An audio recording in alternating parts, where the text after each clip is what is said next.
All right, gang, if you are watching or listening, I have a cool guest I'm very excited to talk to. Filmmaker, has a lot of very awesome, different horror movies. That's one thing we always talk about on this show is the originality of the indie horror genre. And his newest one that just came out, Wetiko, is a very original, very trippy, and very psychologically scary horror film. And Kerry Mondragon is here to talk all about Wetiko and the things that happen behind the scenes. I've heard some wild stuff definitely happened behind the scenes. But Kerry, if they haven't seen at least the trailer or anything, give our listeners or viewers kind of your directorial synopsis of this thing, man.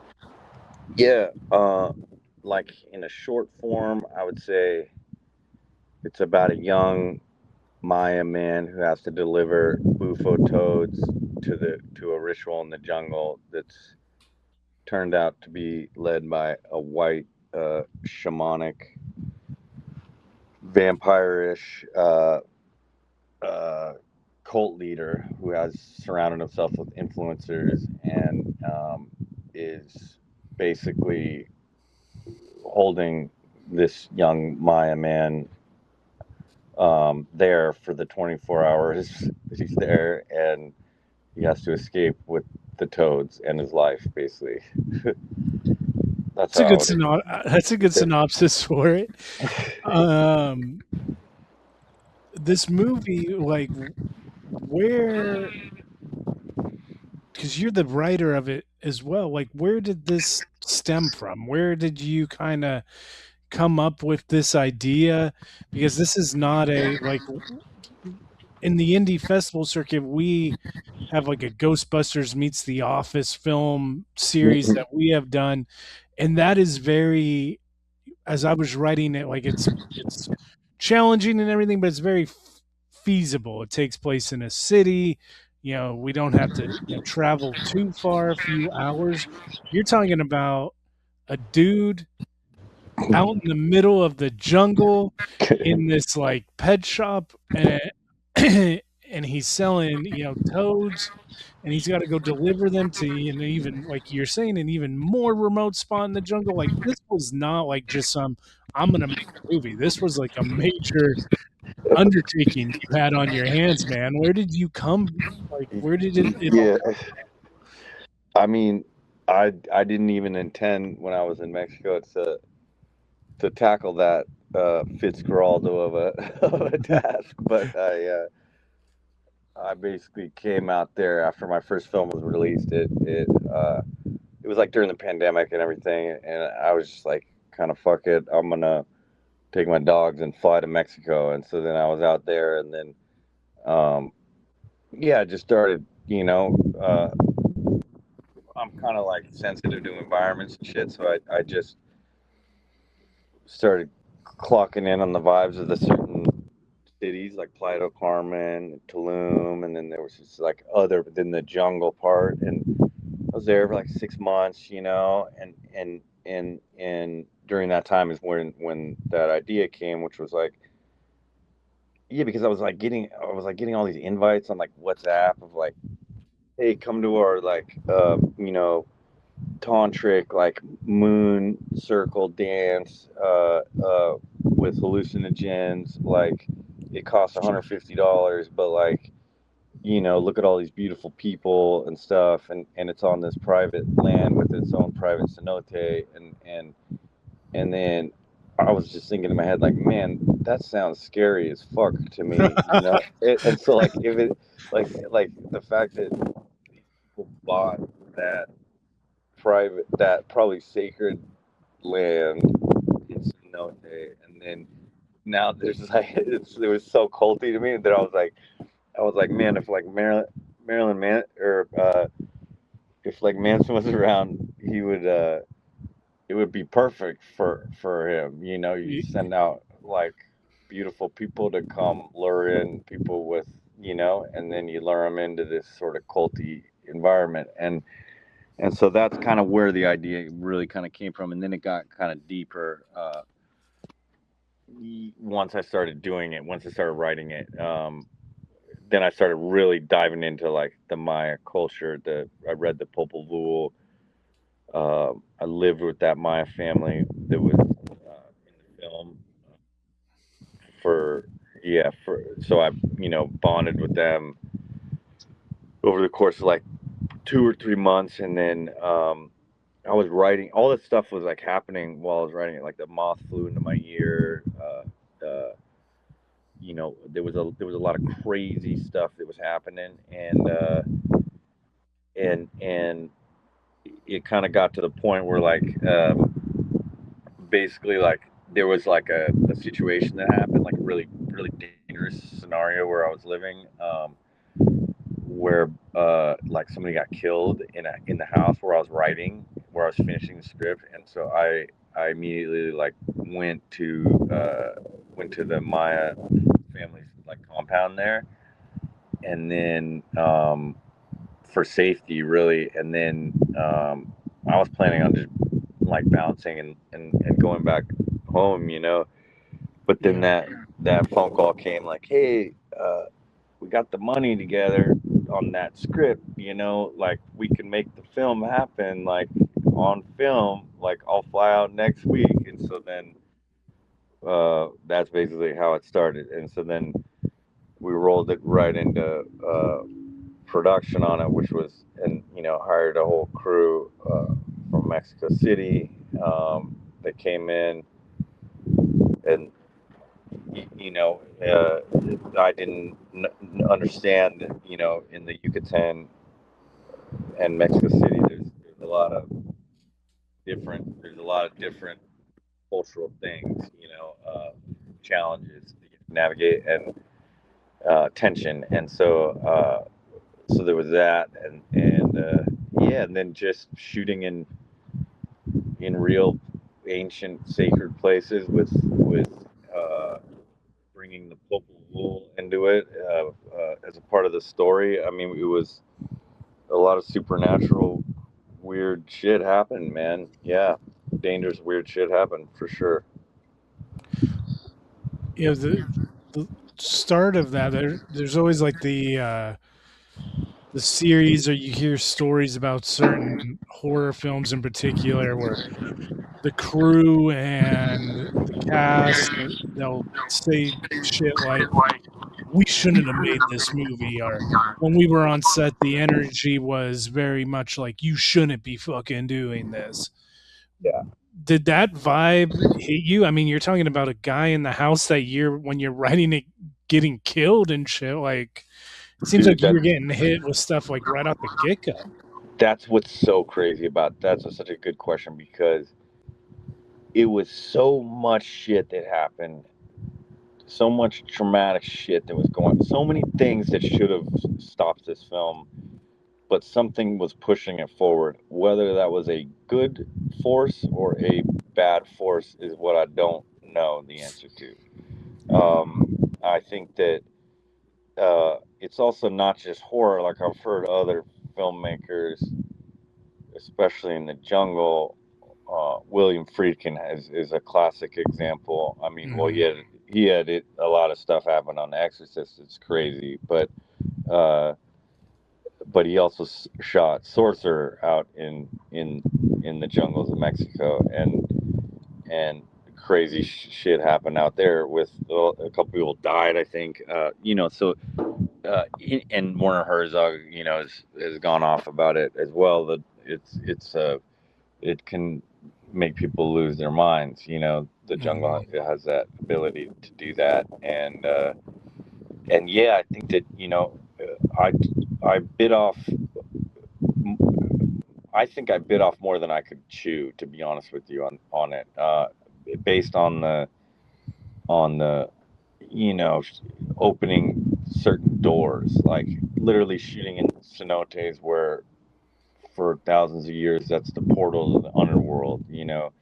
Uh, where uh, they believe that whole state believes in these things called Alushis. They're these little um, kind of mischievous, like I guess they would be, kind of leprechauns in other cultures, but they protect cornfields and caves, and so you have to give them offerings, um, and so yeah, we were dealing with stuff like that. That was um, it was like real stuff. Yeah, like Yeah.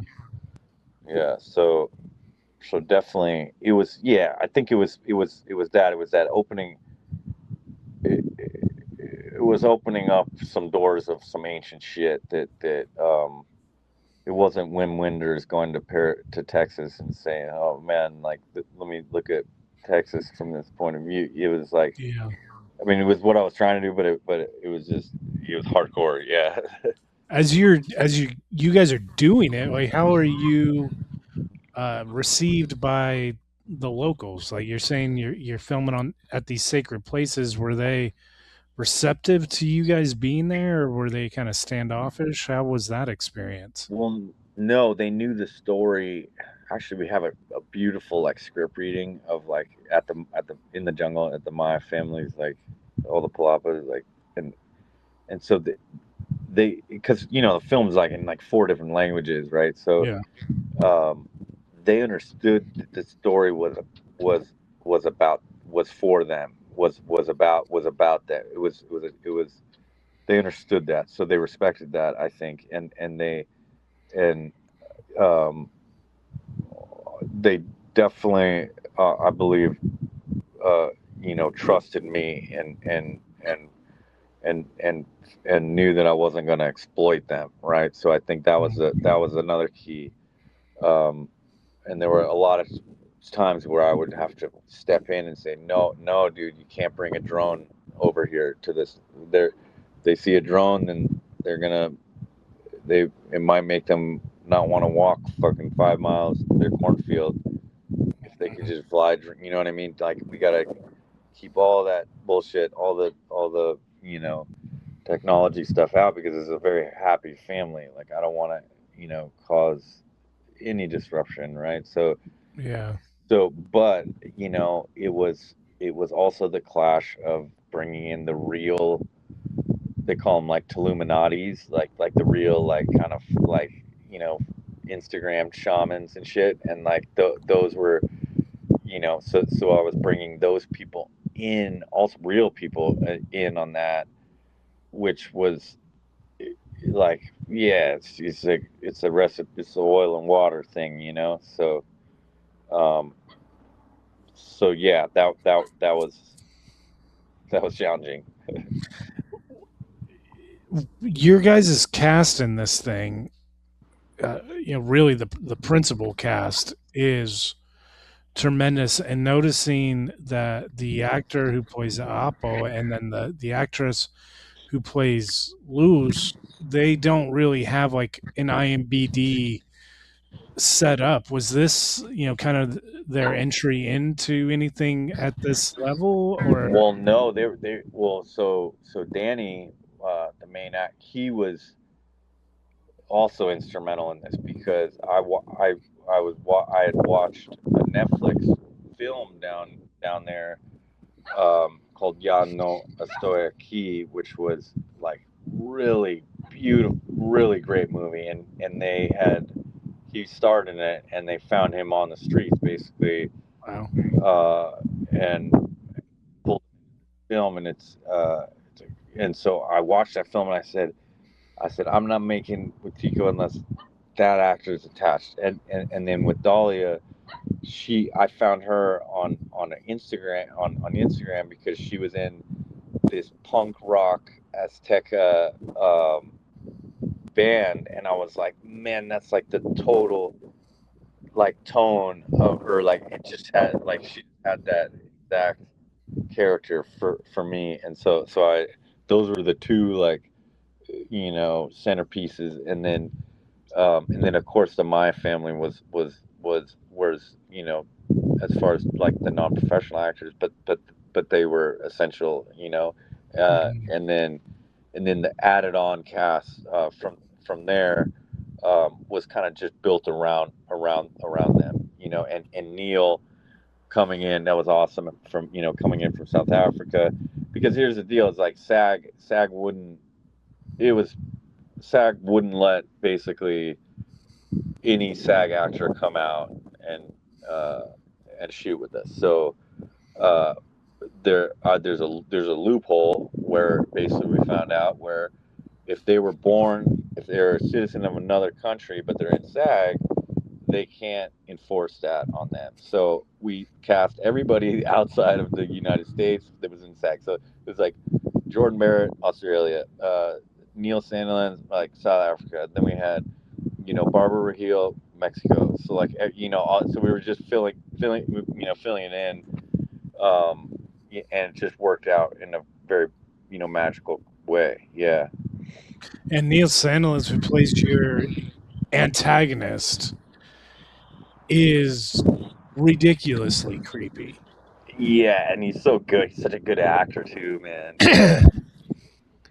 Like that, in that environment, knowing, like, trying to put myself in the position of like the crew and everything, like you're out there on this like sacred land, and you have this villain who is just like this true villain, and he is, freaking out because they can't get the venom out of the toads because he wants to do this thing.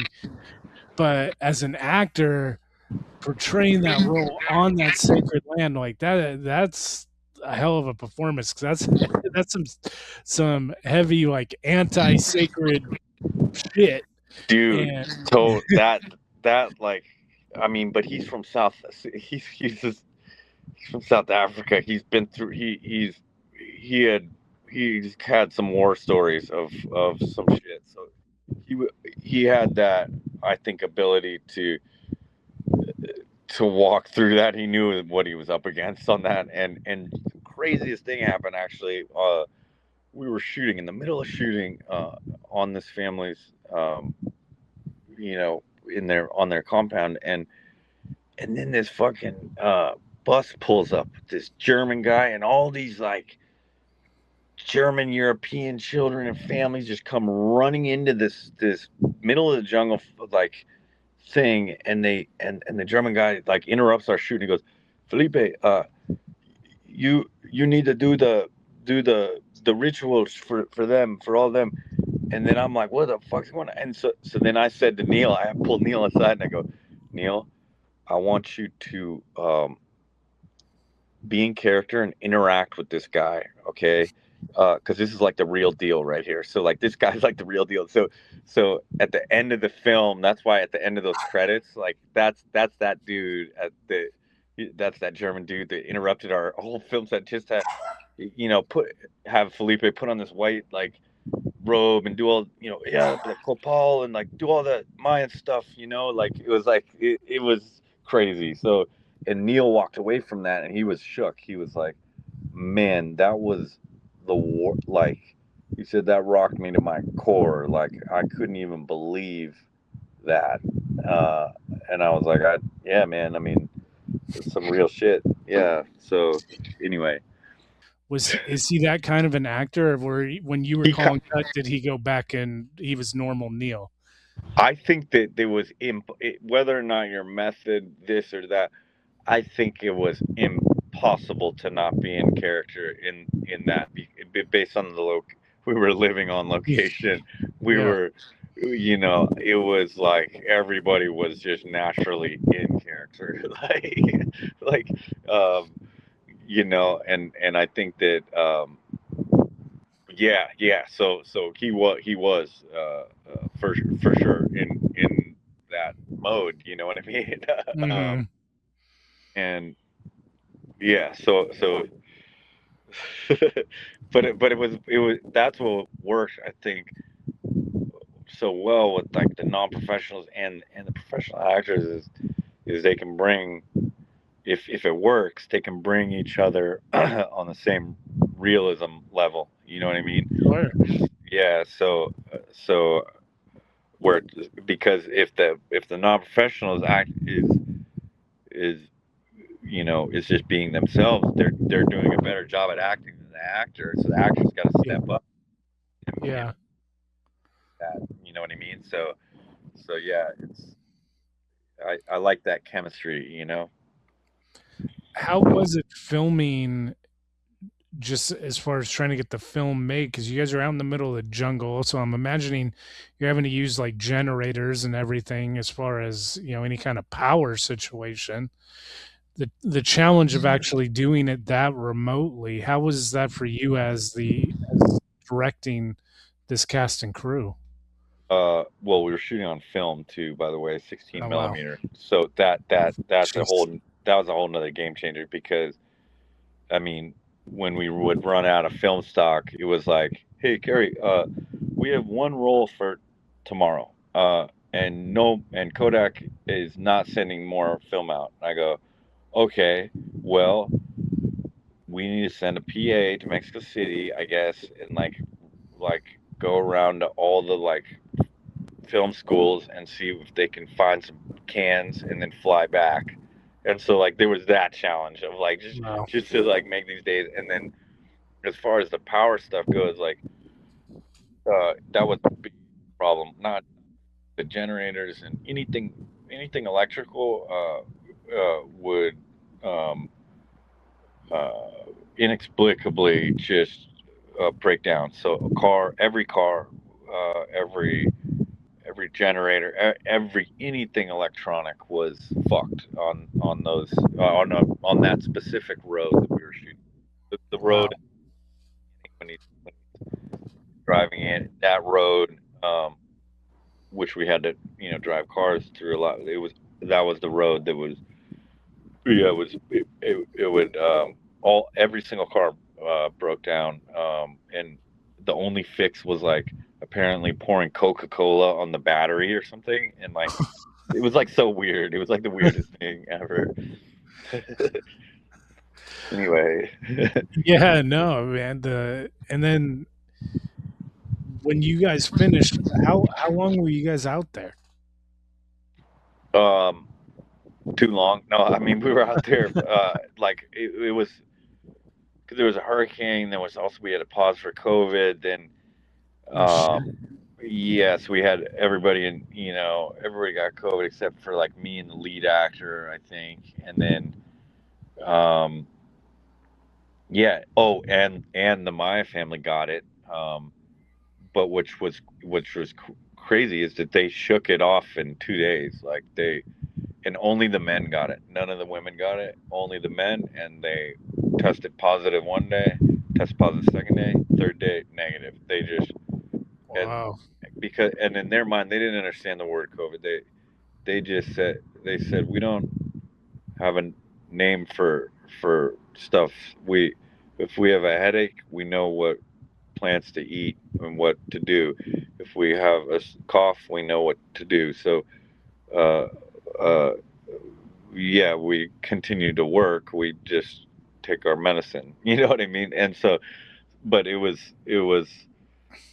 and then you have the whole crew like suffering like in their hotels and stuff, and so it was yeah. So like it was about 35 days out there, and then I got a strange like sickness. It was not COVID related, but like well, I have my own theories about what it was, but it was basically like a 3 day night fever,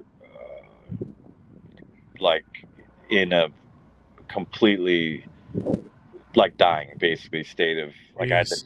I had like the doctor sleeping in a bed next to me.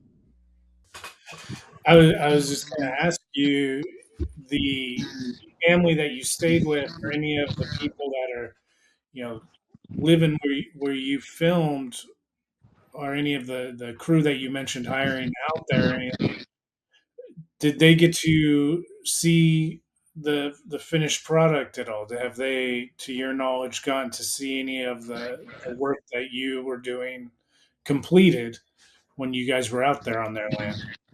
No, unfortunately not. And um, one Martha, who plays uh, Appo's mom, who's incredible. She did see it. She was able to see it.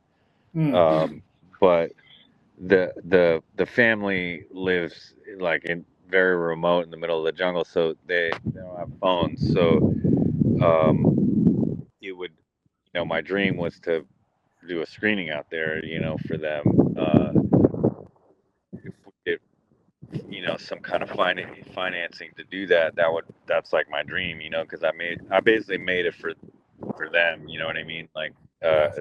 at the end of the day, and it's like if anyone were to profit off this, I would want like them to profit. Like part of me feels really kind of uncomfortable about the idea of this film even like making money, or you know what I mean, because it's almost like I don't want to become the thing that tells the story about. Right.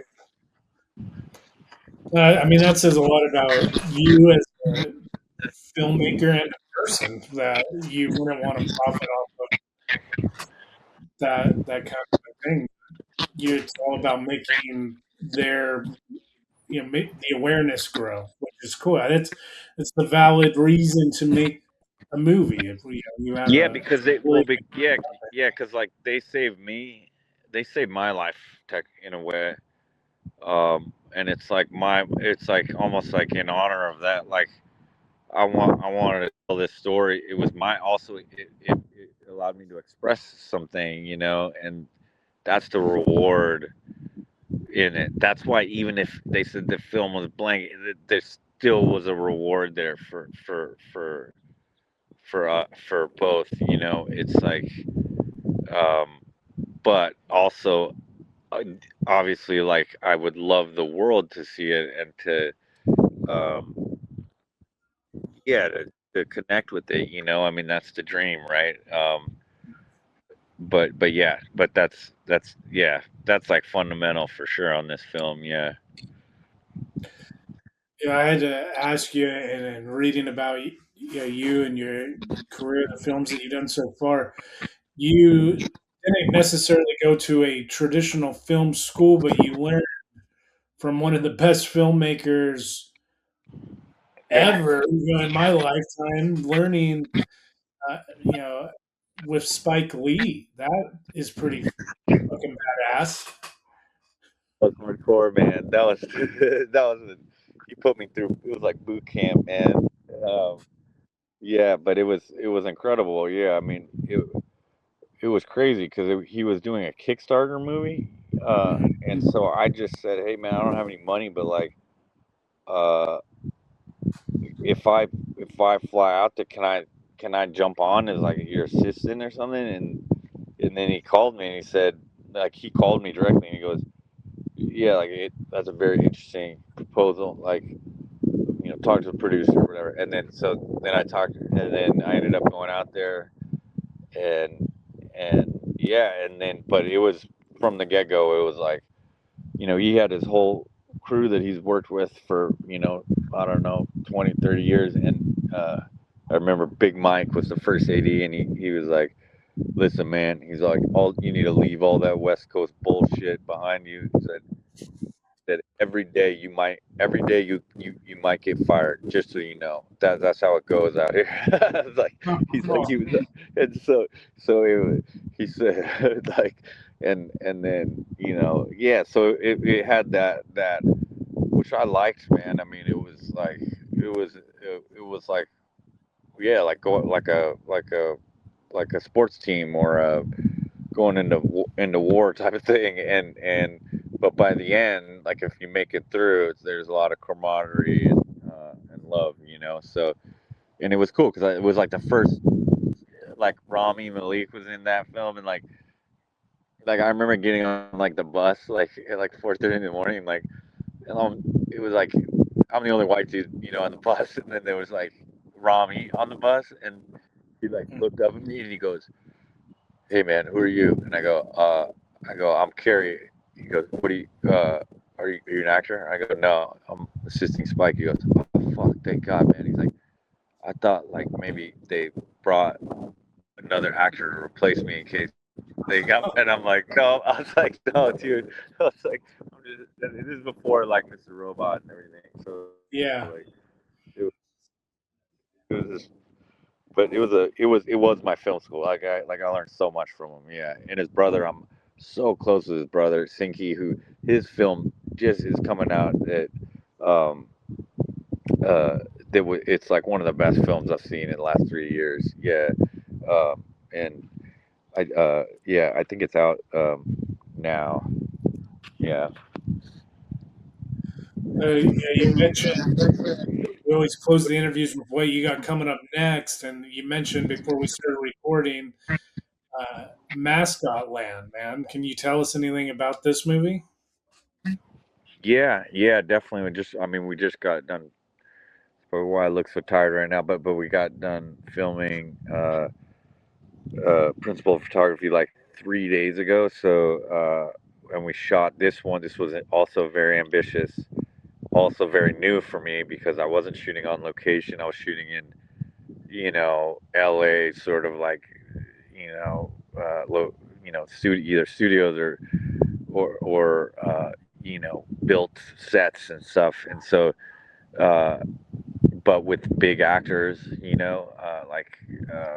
Billy Zane, Tyrese Gibson, and then I brought some old school like Leo Fitzpatrick from Kids, and then Felicia Snoop Pearson, who I met on Spike's movie, who was in The Wire. She was great, and Army Hammer, and we shot it all on Ektachrome and Okay. VistaVision. Yeah, and VistaVision, which is incredibly unforgiving with light. So that it was.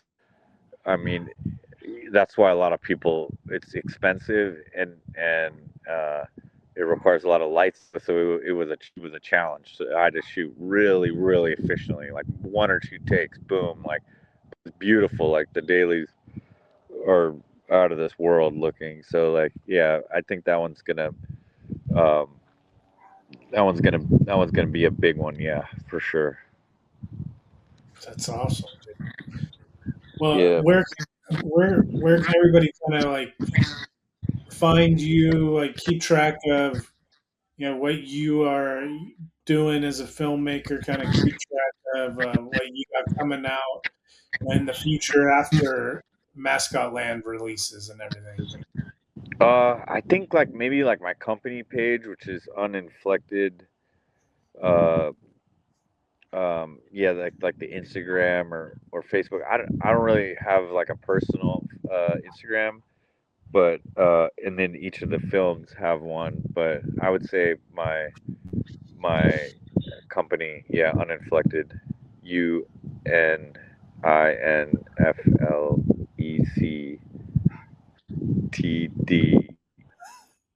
It's hard to, but yeah, just Google it. Well, right on, man. I am super excited to see, you know, follow you and check out all your stuff as it releases and becomes available. But everybody, if you can get on demand or find yourself a way to go, I definitely highly recommend. It's a wild ride. The cast is awesome. Really cool underdog good guy versus a really sinister villain. The atmosphere and the supporting cast just really it checked all the boxes, man. So congratulations. Man, thank you so much. Thank you so much for watching it and asking such good questions, and yeah, really appreciate it. And I Right on, hope brother. everybody sees it. Yeah, thanks.